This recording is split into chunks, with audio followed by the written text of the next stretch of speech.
أشهد أن لا إله إلا الله وحده لا شريك له وأشهد أن محمدا عبده ورسوله رب اشرح لي صدري ويسر لي أمري واحلل عقدة من لساني يفقهوا قولي واجعل لي وزيرا من أهلي سبحانك لا علم لنا إلا ما علمتنا إنك أنت العليم الحكيم ولا حول ولا قوة إلا بالله العلي العظيم.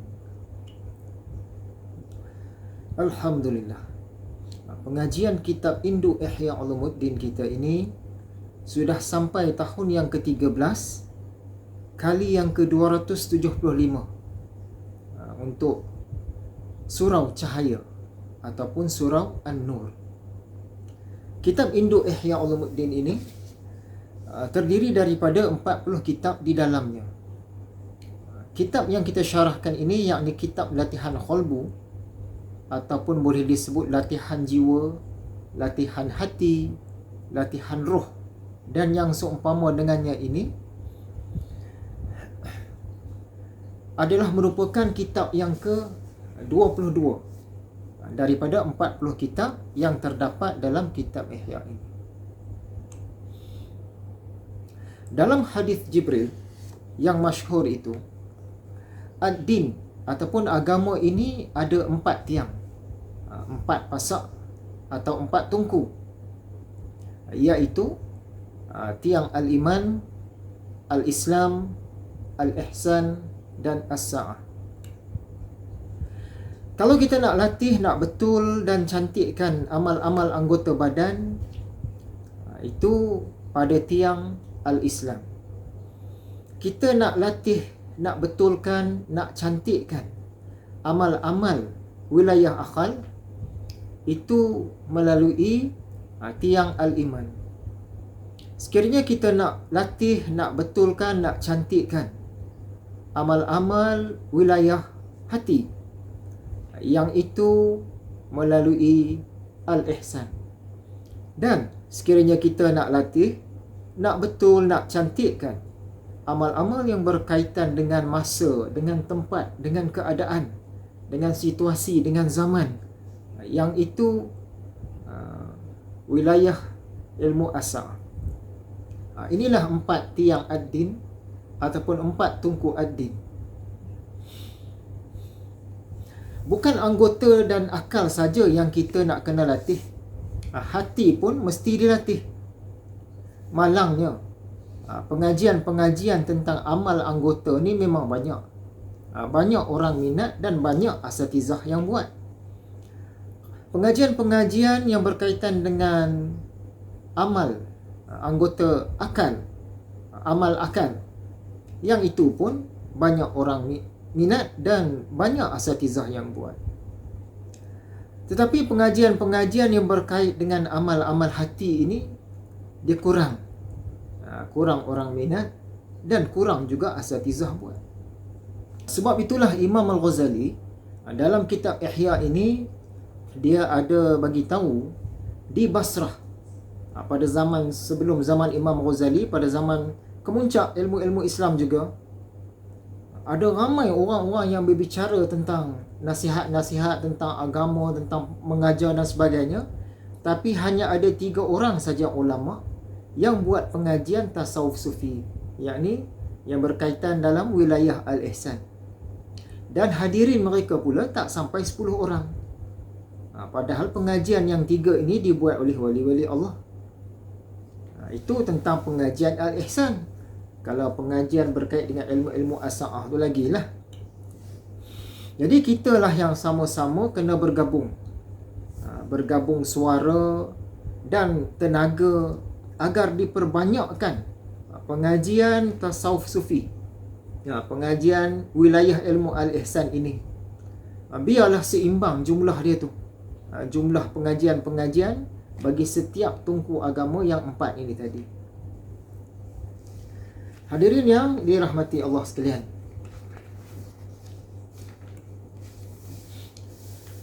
seseorang ilmuwan agama itu, dia mungkin seorang ulama dalam tiang al-ihsan, yakni fiqh, usul fiqh dan sebagainya, tetapi dia hanya awam atau pertengahan dalam tiang al-ihsan. Seseorang ilmuwan agama itu mungkin seorang ulama dalam tiang al-Islam, tetapi dia hanya awam atau lebih sikit pertengahan dalam tiang as-sa'ah. Seseorang ilmuwan agama itu mungkin seorang ulama dalam tiang al-iman, akidah, tetapi dia hanya awam atau pertengahan dalam tiang al-Islam. Seseorang ilmuwan agama itu mungkin seorang ulama dalam tiang al-iman, tetapi dia hanya awam atau pertengahan dalam tiang al-ihsan. Seseorang ilmuwan agama itu mungkin seorang ulama dalam tiang al-iman, tetapi dia hanya awam atau pertengahan dalam tiang as-sa'ah. Seseorang ilmuwan agama itu mungkin seorang ulama dalam tiang al-ihsan, tetapi dia hanya awam atau pertengahan dalam tiang al-Islam. Seseorang ilmuwan agama itu mungkin seorang ulama dalam tiang al-ihsan, tetapi dia hanya awam atau pertengahan dalam tiang al-Islam. Begitulah seterusnya. Jadi ada ilmuwan agama yang dia ulama dalam keempat-empat tiang ad-din. Yang ini sukar untuk dicari. Ada ilmuwan agama yang dia hanya ulama dalam 3 tiang ad-din. Ada ilmuwan agama yang hanya ulama dalam 2 tiang ad-din. Dan ada ilmuwan agama yang hanya ulama dalam 1 tiang ad-din. Bukanlah asal ilmuwan agama sahaja maka terus diyakini dia sebagai ulama dalam keempat-empat tungku ad-din. Tetapi sebegitulah selalunya pandangan kebanyakan ahli masyarakat. Bila sebut ustaz atau ulama atau ada PhD dalam agama ni, wah, 4 tiang pakar. Dia bukan macam itu. Setiap ilmu ada ahlinya. Maksud dia orang-orang yang khusus, yang mahir tentangnya. Jangan tersilap mencari maklumat kepada yang bukan ahlinya. Nanti mudarat yang ditempa. Tetapi itulah yang sering berlaku. Ilmuwan agama pula jangan sibuk hendak bersuara dalam tiang agama yang dia bukan ahli di dalamnya. Nanti mudarat yang dia bawa. Tetapi itu juga yang sering berlaku. Setiap tiang ad-din ni ada pengasas dia, ada aliran dia, ada sanad. Hadirin yang dirahmati Allah sekalian. Imam Al-Ghazali menulis dalam kitab Ihya ini, akhlak yang baik adalah sifat penghulu segala rasul. Maksudnya sifat Nabi Muhammad dan amalan utama para siddiqin. Siddiqin ni siapa dia? Termasuklah Nabi Muhammad sendiri. Siddiqin yang paling utama dalam umat kita ini ialah Arfos, R4S. Siapakah dia Arfos ini? R itu Rasulullah sallallahu alaihi wasallam. 4 itu ialah 4 orang sahabat paling utama. S itu ialah sahabat-sahabat utama yang lain. Inilah arfos, mereka lah yang terbaik. Tak ada yang lebih makrifah, yang lebih tinggi maqam, yang lebih hebat daripada arfos ini. Ada tak kita tengok dalam arfos ini yang akhlak dia tak elok? Tak ada. Semua arfos ni akhlak mereka ni akhlak yang tinggi, akhlak yang mulia. Maksud mereka ni tasawuf tinggi, sufi tinggi. Jadi akhlak yang baik adalah sifat Nabi Muhammad dan amalan utama para siddiqin. Mereka inilah contoh-contoh idola-idola utama yang kita kena ikut. Iblis dan syaitan memang suka jika kita ini tidak belajar tasawuf, tak belajar sufi, tak belajar tasawuf tinggi. Tak, itu mereka dah menang. Dari segi yang lain pula, iblis dan syaitan ni dia suka pula. Dia suka pula kita ni belajar tasawuf, belajar ma'rifah, belajar sufi semua ni, tetapi akhlak kita buruk. Belajar ilmu tinggi, dari segi maklumat, pengetahuan tinggi, tetapi akhlak buruk. Ini yang iblis syaitan suka. Kerana apa? Kerana mereka mendapat banyak keuntungan daripada orang-orang yang sebegitu. Antaranya orang akan pandang buruk kepada ulama-ulama tasawuf sufi. Lagi orang-orang yang luar daripada agama Islam lagi lah. Dia tengok yang ni yang dikatakan ulama, yang ni kah dikatakan ilmuwan, yang ni kah dikatakan orang-orang yang tinggi makam dalam agama Islam, akhlak buruk. Lagi musuh-musuh tasawuf sufi ni sukalah. Sebab senang dia nak memburukkan lagi, memberikan pandangan buruk kepada Al-Ihsan tadi, tasawuf sufi tadi. Jadi orang-orang yang sebegini, ilmu banyak, maklumat banyak, boleh cerita benda yang tinggi-tinggi, tiba-tiba kelakuan mereka berburuk. Kelakuan mereka ni teruk, akhlak mereka buruk. Akhlak yang buruk tu datang daripada hati yang buruk lah. Bila kita ni ilmu lagi tinggi, akhlak buruk, yang itu bahaya. Kalau orang itu ilmu dia rendah, akhlak dia buruk, bahaya juga. Tapi sepadanlah dengan tak ada ilmunya tu.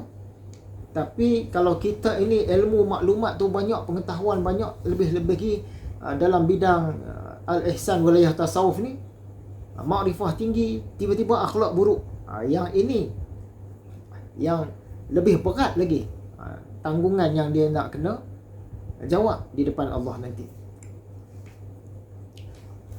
Mengapa hati kita ini penting dan perlu dilatih? Sebagaimana yang kita sedia maklum, kita ini ada 5 panca indera. 5 panca indera ini merupakan pintu. Pintu-pintu masuk yang menghadap kepada alam nyata, alam zahir, alam yang kita nampak ini. Melalui mata dia masuk, melalui telinga dia masuk, melalui rasa dia masuk, melalui sentuhan dia masuk, melalui hiduan dia masuk. Tetapi ada satu lagi pintu yang lebih hebat, iaitu pintu hati. Pintu hati ini dia menghadap ke alam ghaib dan dia membawa masuk apa-apa dari yang ghaib itu.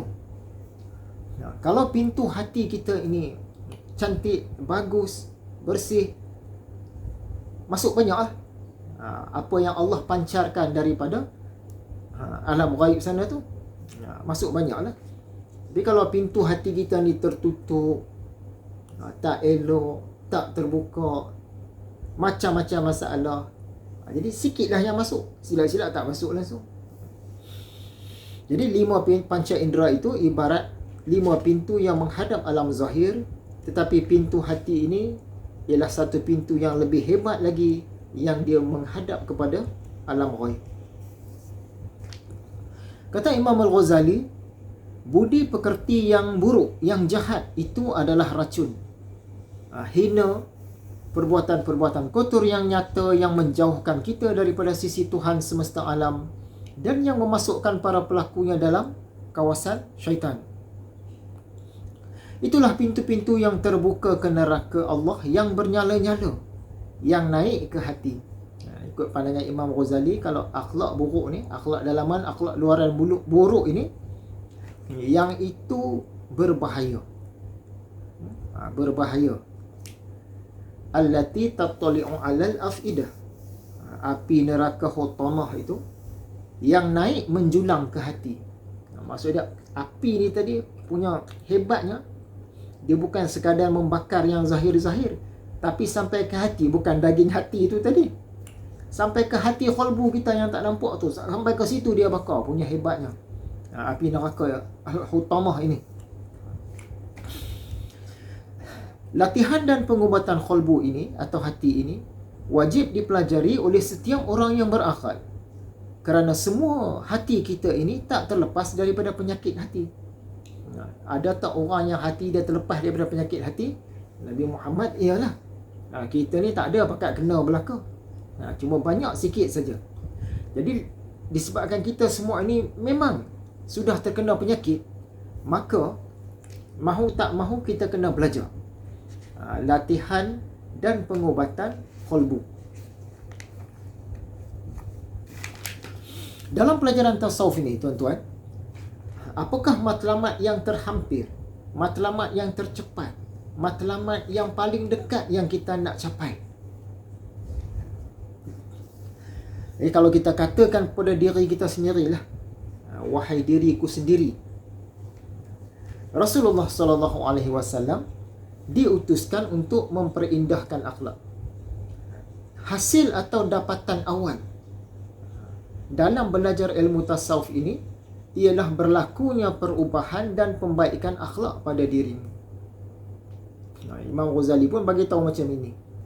Kita dapatan-dapatan awal yang kita nak capai sebelum nak capai benda yang tinggi-tinggi ialah berlakunya perubahan akhlak.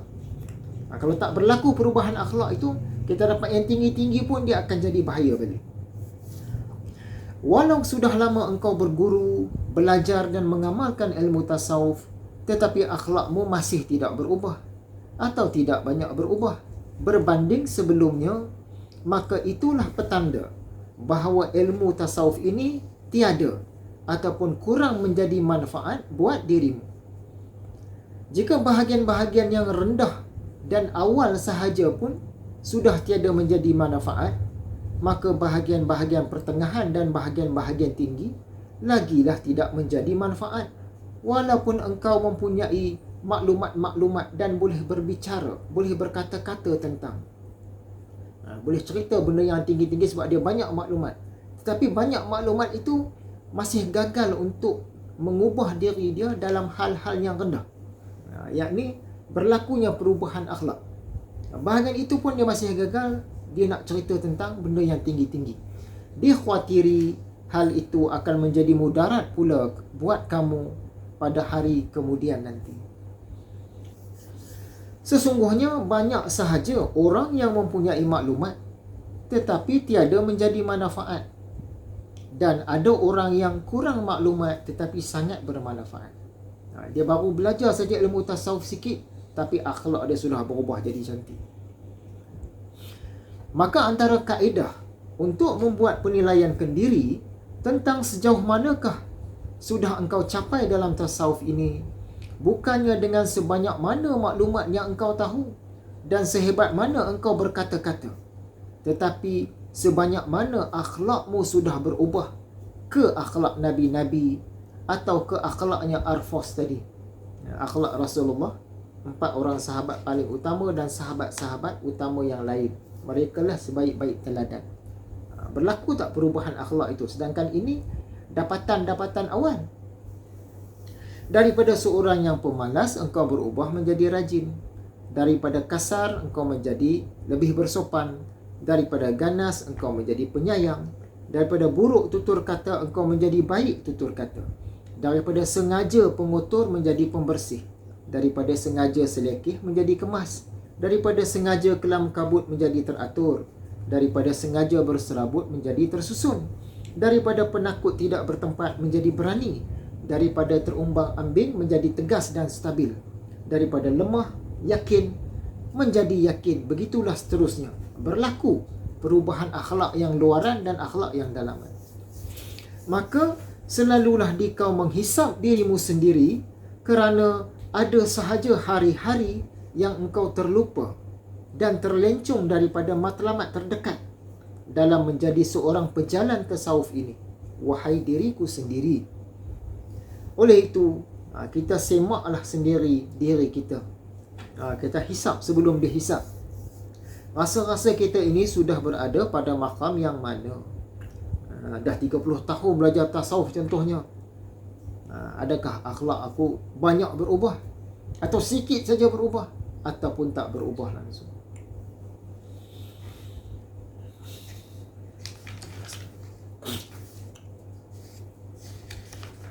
Seterusnya,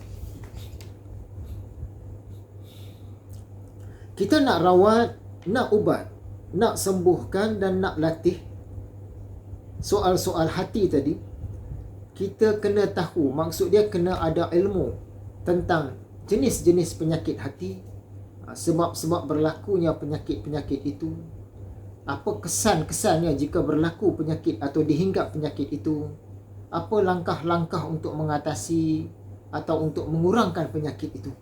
Maksud dia kena ada maklumat. Maklumat ni nak dapat daripada mana? Tentulah daripada guru-guru. Anas bin Malik berkata, seseorang itu akan sampai ke tingkat yang tertinggi dalam jannah disebabkan kebagusan akhlaknya, sekalipun dia orang yang tidak banyak ibadah.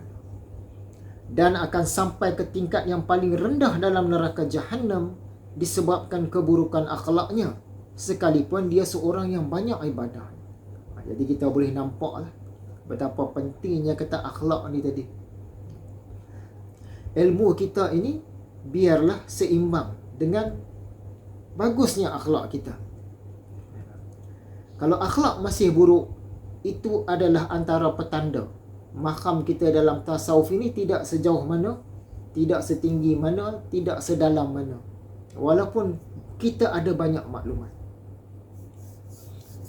Bagaimana mahu mendapatkan akhlak yang bagus? Ada dua jalan. Jalan yang pertama, akhlak yang bagus ini kita dapat melalui kurniaan Allah. Ini wilayah kerja Allah, wilayah hakikat. Kita tak boleh campur tangan. Kita yakin, terima, reda saja.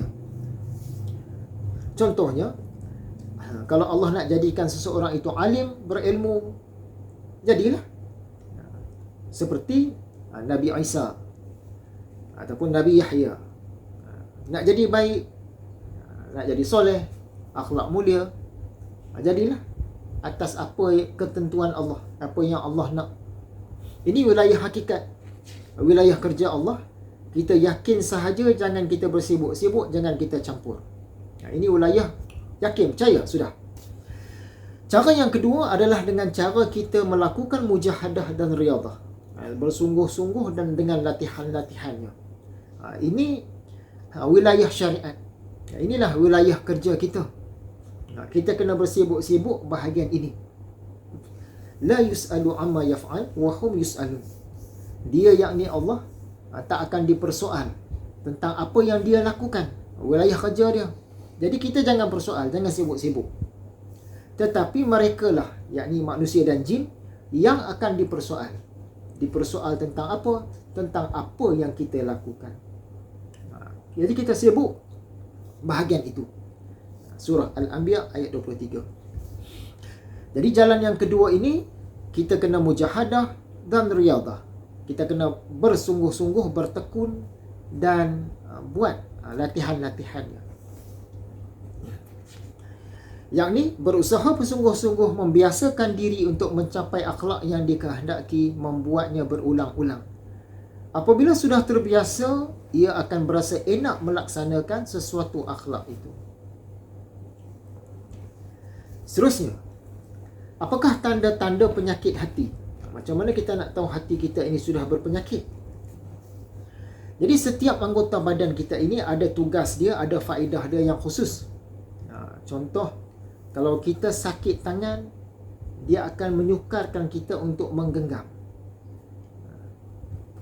Kalau kita sakit mata, dia akan menyukarkan kita untuk melihat. Kalau kita sakit mulut, dia menyukarkan kita untuk bercakap. Kalau kita sakit qalbu, apa yang ia sukarkan, dia akan menyukarkan kita ini untuk mencapai hikmah, untuk mencapai makrifah, untuk mencapai mahabbah, untuk beramal ibadah, untuk istiqamah, zikrullah dan sebagainya. Walaupun maklumat-maklumat kita banyak. Dan satu lagi tanda, kata Imam Ghazali, sesiapa yang ada padanya sesuatu yang lebih dicintainya daripada Allah, maka hati orang itu sebenarnya sakit. Yang ini sangat ramai yang kena. Di mulut memang kata yang paling dicintai ialah Allah, tetapi di hati sebenarnya lebih mencintai diri sendiri, atau lebih mencintai duit, atau lebih mencintai kerjaya, anak-anak, pasangan, hobi, rumah kediaman, perniagaan dan sebagainya. Dia kena Allah tu paling atas. Kalau kita ada mencintai sesuatu selain Allah, lebih ataupun setara dengan Allah tu, ini maksud dia hati kita berpenyakit. Kalau yang atas tadi, bila kita ni susah nak mencapai hikmah, susah nak mencapai makrifah, susah nak mencapai mahabbah, belajar lama dah tasawuf ni, maksud dia hati kita tu ada berpenyakit. Bagaimanakah cara untuk mengenal kekurangan diri? Ada 4 jalan. kata Imam Al-Ghazali, bagi orang yang nak tahu kekurangan diri dia, jalan yang pertama, dia kena duduk di hadapan syekh. Maksud dia kena ada guru lah. Sebab guru ini dia boleh mengesan kekurangan diri dan bahaya-bahaya tersembunyi yang ada pada diri kita. Maksudnya kena belajar dan berguru. Dari situ, guru akan menyarankan langkah-langkah yang boleh diambil untuk memperbaiki kekurangan dan menolak bahaya-bahaya itu.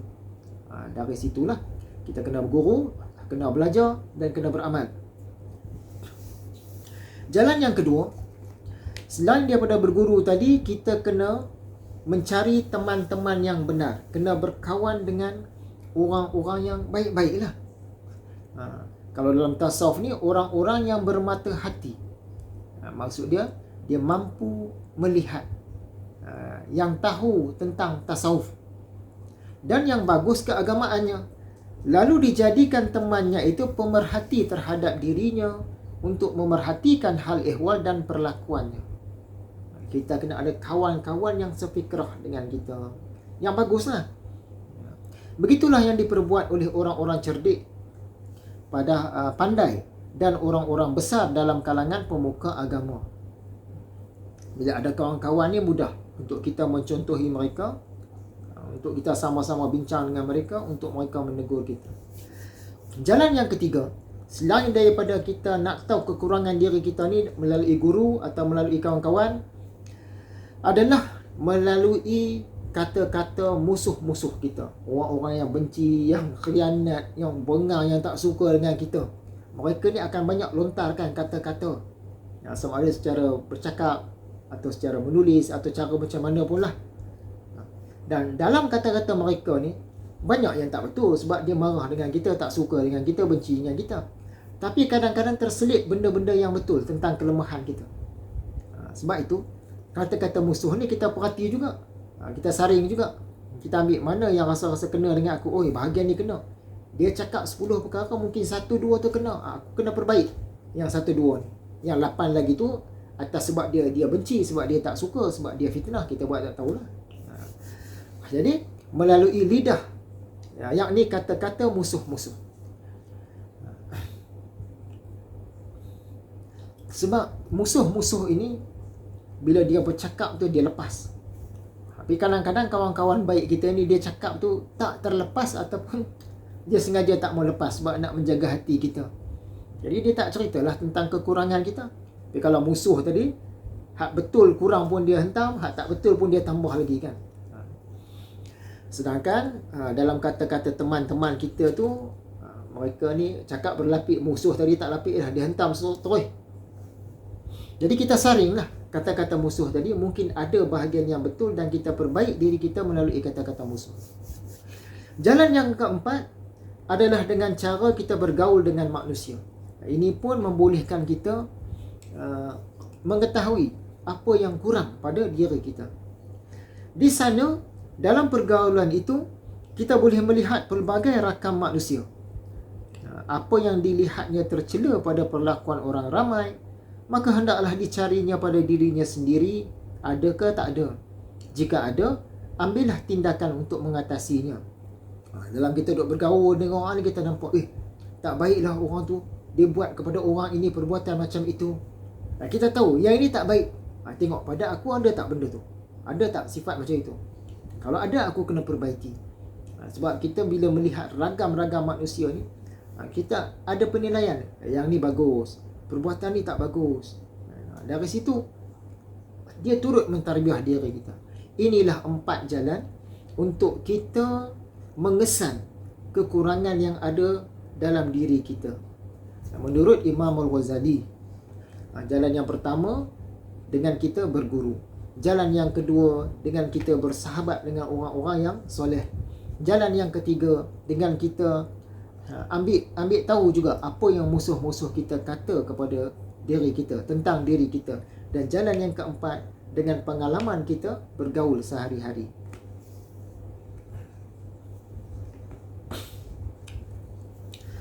Masalah timbul.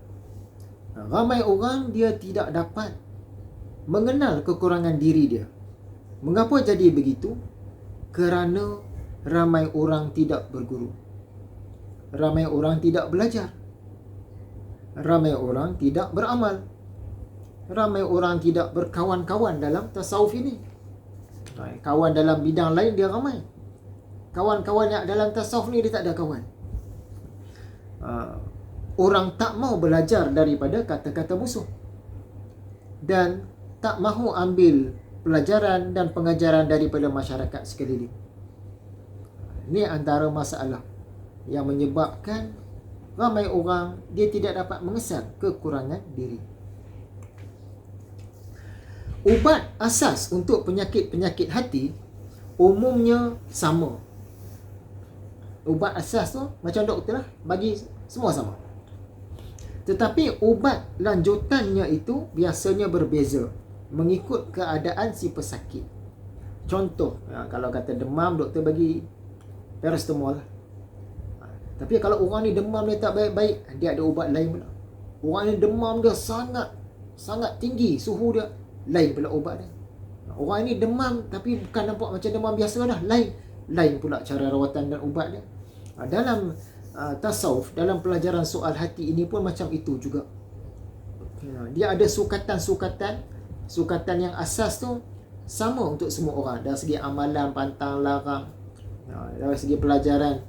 Tetapi untuk lanjutannya itu dia mengikut keadaan individu itu sendiri. Dia ada ubat-ubat dan rawatan yang mungkin tak sama. Seseorang doktor mengkhususkan ubat bagi pesakitnya dengan mempertimbangkan banyak hal, seperti usia si sakit, kerja si sakit, kesihatan sedia ada si sakit, saiz badan dia, tahap sakit dia dan sebagainya. Jika seseorang doktor itu merawat semua orang sakit hanya menggunakan satu jenis ubat atau satu jenis rawatan sahaja, nescaya ia akan terbunuh ramai orang. Zalimlah dia. Sebab sakit ni dia lain-lain. Jadi doktor yang macam itu dia zalim, jahil, malas. Dalam pelajaran tasawuf pun samalah. Ubat asasnya sama tetapi ubat lanjutannya lain-lain. Ubat lanjutan itu adalah mengikut keadaan diri masing-masing.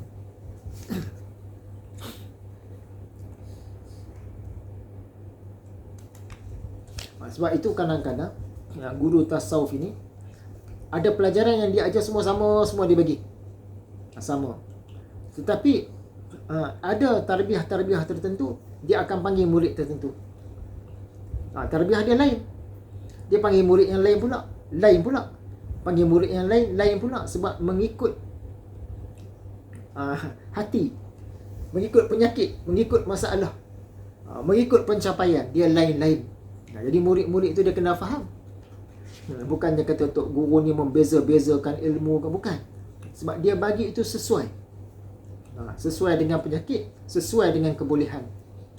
Kalau satu orang murid itu dia power dia setakat penimbang sayur-sayuran, kita letak sayur-sayuran. Kalau murid dia pula dia punya power tu sampai dia boleh timbang lori, kita letak lori. Yang power dia setakat timbang sayur-sayuran, kita tak boleh letak lori, nanti dia akan binasa.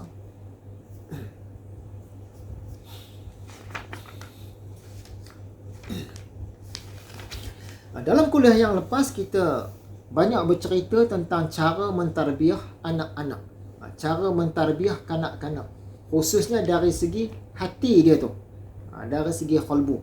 Tuan-tuan boleh ulang semula tengok kuliah yang sebelum ini.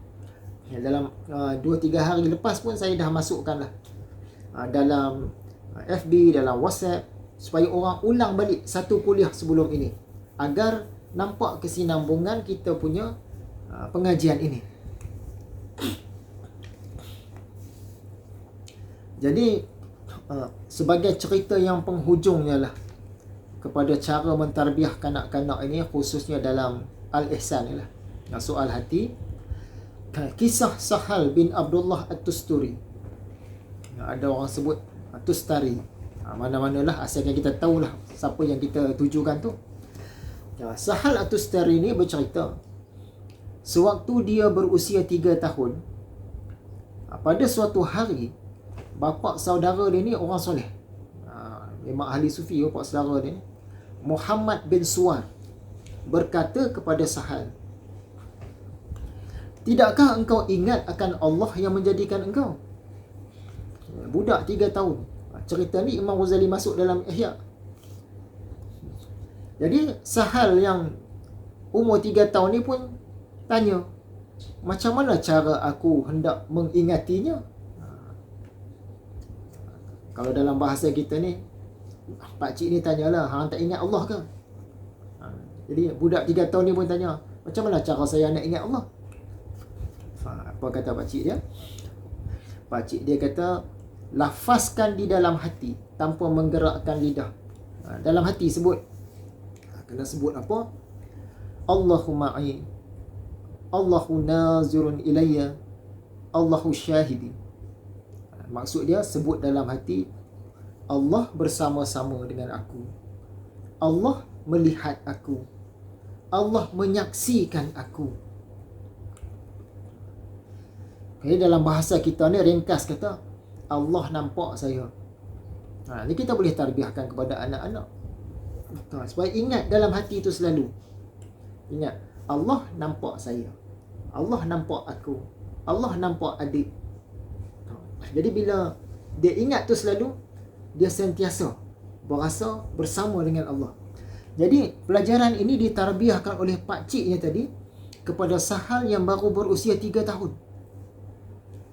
Setahun lepas itu, sewaktu Sahal berusia 4 tahun, pakcik dia pun kata dekat dia, engkau jagalah apa yang aku ajarkan kepada engkau, kerana ia bermanfaat kepada engkau di dunia dan di akhirat. Jadi sebenarnya pelajaran apa yang disampaikan oleh pakcik dia ni?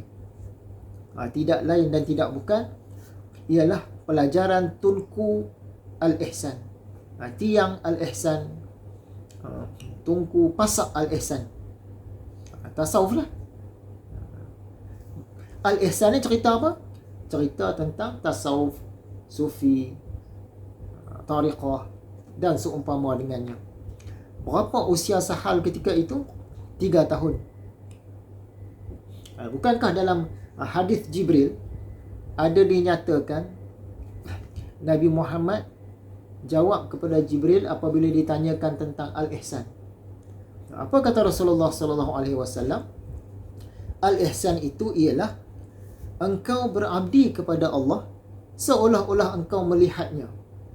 Tetapi jika engkau tidak melihatnya, yakinlah sesungguhnya dia melihat engkau. Ini pelajaran Al-Ihsan ini Pak Saudara Sahal sampaikan kepada Sahal masa usia dia 3 tahun.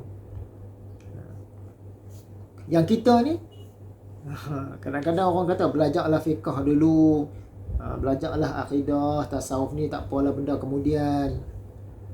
Tasawuf ni budak-budak tak sesuai belajar, remaja-remaja tak boleh. Tunggulah esok dah umur 30, 40 esok ni, dah pencin-pencin barulah belajar, baru sesuai.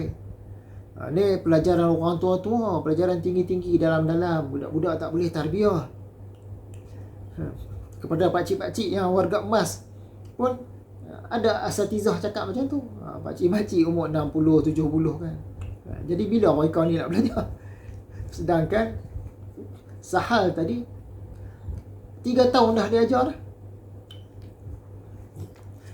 Jadi sebab itulah tarbiyah kita ni dari sudut-sudut tertentu bermasalah juga. Tarbiyah yang biasa dalam masyarakat kita ni. Kemudian bila pakcik-makcik tu tadi dah umur 80, 90 tahun dah tak apa nak dah, baru nak belajar tasawuf, jangan belajarlah ni, pelajaran ni berat.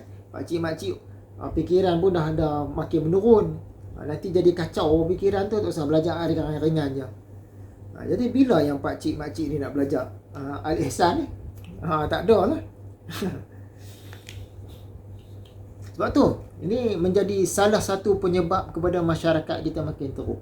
Sebab wilayah tasawuf, wilayah hati, wilayah ruh, wilayah kerohanian, wilayah akhlak dalaman, yang ni tak banyak dapat. Yang banyak dapat tata cara untuk melakukan amal ibadah. Yang tu banyak. Dan agak banyak juga tata cara untuk membetulkan sembahan. Tapi tata cara untuk mencantikkan ibadah, mencantikkan sembahan, iaitu wilayah qalbu tadi, wilayah al-ihsan itu kurang.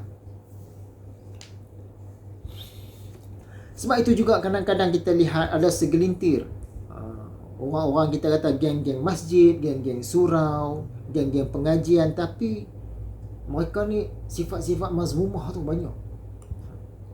Kadang-kadang kita tengok geng-geng haji, geng-geng orang rajin pergi umrah, tapi tasawuf akhlak teruk. Sebab pelajaran tu tak banyak dapat bahagian itu. Jadi orang dulu-dulu ini, sejak zaman kanak-kanak lagi, memang dah dimasukkan walaupun sikit-sikit tentang 4 tungku agama. Kalau kita ini biasanya 2 tungku lah. Tungku al-iman dan tungku al-islam yang tu. Al-ihsan dan as-sa'ah ni sangat jarang.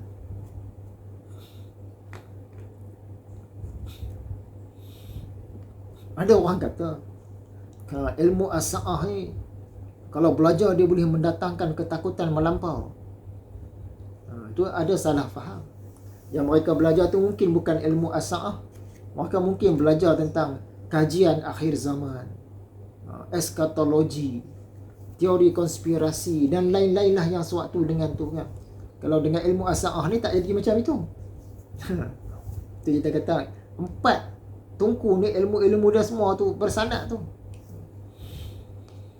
Jadi amalan itu tadi kita boleh ajar kepada anak-anak kita.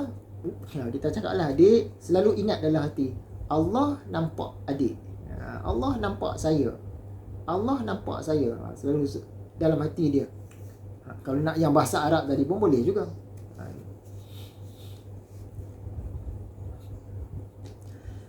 Sabda Nabi SAW, ada masa lagi, semua anak itu dilahirkan dalam keadaan fitrah. Maksud dia baik jiwanya, suci jiwanya. Ibu bapanya lah, yakni para penjaganya lah, orang-orang yang bertanggungjawab ke atasnya lah, yang meyahudi atau menasranikan atau memajusikannya. Hadis riwayat Imam Bukhari dan Muslim.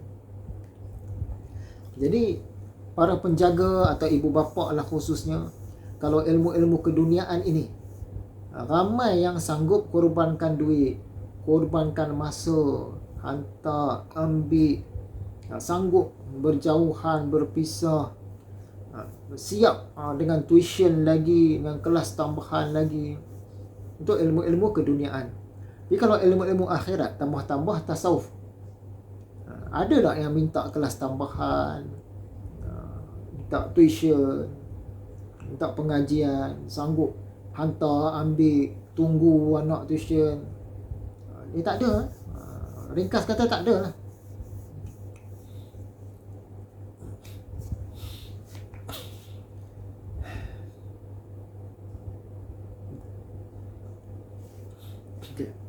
Selesailah cerita tentang bahagian tarbiyah hati kanak-kanak. Disambung Imam Al-Ghazali, sesiapa yang menyaksikan akhirat dengan qalbunya, dengan hatinya, dengan penyaksian yang yakin, nescaya dengan mudah ia mahu kepada usaha akhirat, rindu akan akhirat, menempuh jalan-jalan akhirat, serta memandang rendah kepada kenikmatan dan kelazatan dunia. Ini sampai ke peringkat menyaksikan. Kalau tak sampai ke peringkat menyaksikan itu, sekadar tahu-tahu saja, dia tak berapa nak peduli. Dia kena lebih sikit tu. Bila seolah-olah dia nampak dengan mata hati dia akhirat, bukan dia terbayang rupa akhirat tu, nampak dengan mata hati. Ini istilah tasawuf, bahasa halus, bahasa dalam. Siapa yang nampak tu dia kuat yakinnya, jadi dia akan sanggup usaha lebih untuk akhirat. Imam Ghazali ibaratkan orang-orang yang hendak memilih antara manik dan mutiara. Sudah tentulah dia akan memilih mutiara. Nak manik biasa ke nak mutiara mahal berharga? Nak mutiara lah. Jadi manik biasa ni ibarat dunia, mutiara tadi ibarat akhirat. Jadi nak mana? Orang yang tahu nilai, dia akan lebih memilih mutiara.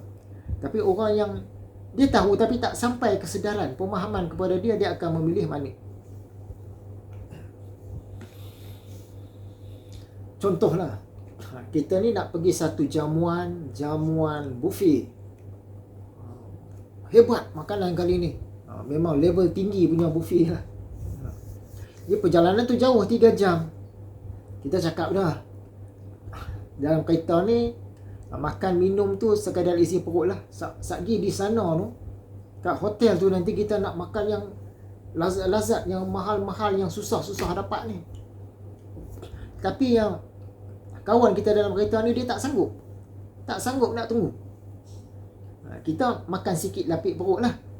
Yang dia makan macam-macam. Sebab 3 jam perjalanan, dia minum straight coffee, dia makan lapang balik, lagi makan kari pap giant.